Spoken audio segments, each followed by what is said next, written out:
রাধে রাধে, জয় শ্রীকৃষ্ণ। বন্ধুরা, আজকে আমার হাতে একটি সেট রয়েছে মোটো E4+। তো সেটটি চার্জিং প্রবলেম হচ্ছে। দোকানদার ভাইয়ের মারফত সেটটি আমার হাতে এসেছে। তো সেটটিতে চার্জ দিলে চার্জিং বার লোগো সবই শো করে, কিন্তু চার্জ ওঠে না, অর্থাৎ ফলস চার্জিং হয়। তো সেহেতু দোকানদার ভাইটি সেটের ব্যাটারি সেটাও চেঞ্জ করে দেখেছে এবং চার্জিং পিনও চেঞ্জ করে দেখেছে, কিন্তু কোনো রেসপন্স কিছু পাইনি। তো আমরা দেখে নিই চার্জার গুঁজার পর আমাদের 6 ভোল্ট চার্জিং আছে, তাতে দেখতেই পাচ্ছি আমরা 0.6 অ্যাম্পিয়ার শো করছে। এই সেটে শুধু চার্জিং লোগোই শো করবে, কিন্তু চার্জ হবে না, এটা আমরা সকলেই জানি। তো আসুন দেখা যাক এই ভিডিওর মাধ্যমে আমরা সেই প্রবলেমটা সলভ করতে পারি কি না। ভিডিওটা অবশ্যই প্রথম থেকে শেষ পর্যন্ত দেখবেন, দেখলে অবশ্যই বুঝতে পারবেন। যেহেতু এখানে চেকিং আছে এবং যে কাজগুলো করব সেই কাজগুলোতে আমি একটু ভিডিও স্পিডটা বাড়িয়ে নিয়েছি, তবু আপনারা বুঝতে পারবেন যে আমি কি কাজ করেছি এবং কীভাবে করছি। তো মাল্টিমিটারের সাহায্যে আমি একটু মেপে দেখে নেব যে আমাদের সমস্ত যে ভোল্টেজগুলো আছে সেই ভোল্টেজের লাইনগুলো ঠিক আছে কি না, কারণ এগুলো প্রাথমিক স্টেপে আমাদের এই কাজগুলো অবশ্যই করতে হবে। যেসব নতুন টেকনিশিয়ানরা আছেন তারা অবশ্যই প্রথমে ভালো করে ট্রেসিং এবং চেকিংটা ভালো করে শিখে নেবেন, যার ফলে আপনাদের কোনো কিছু করতেই প্রবলেম হবে না। তো দেখতে পাচ্ছেন দ্বিতীয়বার আমরা চার্জার গুঁজার পরে সেম 0.6 অ্যাম্পিয়ারই দেখাচ্ছে আমাদের যে চার্জিং 6 ভোল্ট আছে সেই 6 ভোল্ট ডিভাইসে। এবারে আমরা সেটটিকে বোর্ডটাকে আলাদা করে নেব এবং তাতে লাগানো থাকা যেসব এক্সট্রা পার্টস, কম্পোনেন্টস, সিম ট্রে এগুলো আছে সেগুলোকে আমরা খুলে নেব। খুলে আমরা সরাসরি বোর্ডের উল্টো দিকে আমাদের যে চার্জিং সেকশান আছে সেই সেকশানে আমরা চলে যাব। সেই সেকশানে আমরা গিয়ে দেখব যে আমাদের কোনো কিছু এখানে প্রবলেম আছে কিনা। যেহেতু আমাদের এখানে চার্জিং লোগো শো করছে, তো আমাদের এখানে চার্জিং আইসির কাছে প্রবলেম থাকা সম্ভব।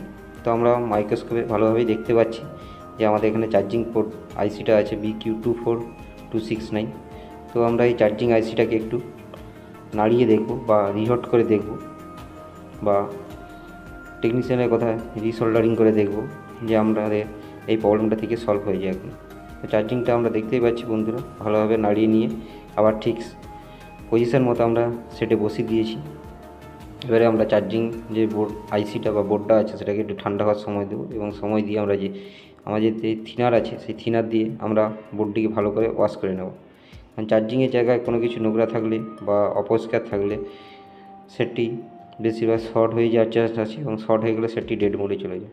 তো বন্ধুরা, আমরা এখানে আইসিটা হিট করার পরেও বা রিসোল্ডার করার পরেও আমাদের কিন্তু প্রবলেম সলভ হয়নি। তো সেই কারণে আমাদের পাশে থাকা যে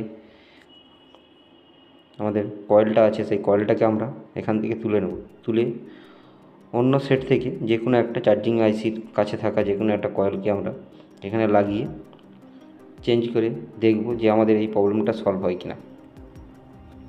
তো যেসব বন্ধুরা আমার এই ভিডিওতে নতুন এসেছেন বা এই চ্যানেলে ফার্স্ট টাইম ভিজিট করেছেন, তারা অবশ্যই চ্যানেলটিকে সাবস্ক্রাইব করে দেবেন এবং পাশে থাকা বেল আইকনটি অন করে দেবেন, যাতে পরবর্তী এরকম নিত্য নতুন ভিডিওর নোটিফিকেশন সবার আগে আপনার কাছে পৌঁছে যায়।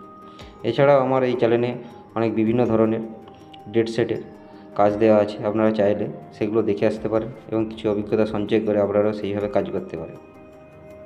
তো দেখতে পাচ্ছি বন্ধুরা, আমরা এখানে যে সেটটি আছে সেই সেটটিতে আমরা যে ডায়োডটি ছিল, অর্থাৎ যে কয়েলটি ছিল সেই কয়েলটিকে আমরা এখানে চেঞ্জ করে দিয়েছি। চেঞ্জ করে দেওয়ার পর এবারে আমরা ভালোভাবে থিনারের সাহায্যে ওখানটা ওয়াশ করে নেব, পরিষ্কার পরিচ্ছন্ন আমরা কাজ করব। তো আমাদের এখানে ওয়াশ কমপ্লিট হয়ে গেছে। এবারে আমরা বোর্ডটিকে কেসিংয়ের মাধ্যমে লাগাবো, অর্থাৎ আমাদের যে সেট আছে সেই সেটে আমরা ভালোভাবে লাগিয়ে আমরা ব্যাটারি কানেকশান দিই এবং চার্জিং কানেকশান দিই, আমরা দেখব যে আমাদের এই প্রবলেমটা সলভ হয়েছে কি। তো আমরা এখানে দেখতে পাচ্ছেন ডুপ্লিকেট ব্যাটারি দেওয়া আছে। তো আমরা চার্জিং লাগিয়ে দেখব। দেখতেই পাচ্ছেন বন্ধুরা, আমাদের চার্জিং লোগোও চলে এসেছে। এবার আমরা 6 ভোল্ট যে চার্জিং আইসি আছে, 6 ভোল্ট যে চার্জিং ডিভাইসটা আছে সেই ডিভাইসে আমরা দেখব যে আমাদের এখানে কোনো কিছু চেঞ্জ হয়েছে কিনা। দেখতেই পাচ্ছেন বন্ধুরা, আমাদের এখানে যে ডিভাইসটা আছে তাতে 1.6 অ্যাম্পিয়ার শো করেছে, অর্থাৎ সঠিক পরিমাণে আমাদের এখানে ভোল্টেজ বা অ্যাম্পিয়ারটা টানছে। তো এই সেটে চার্জ হয়ে যাবে, এতে আর ফলস চার্জ হবে না। প্রথমে কিন্তু 0.6 অ্যাম্পিয়ার ছিল। তো দেখা হবে আবার পরে ভিডিও। ধন্যবাদ। রাধে রাধে।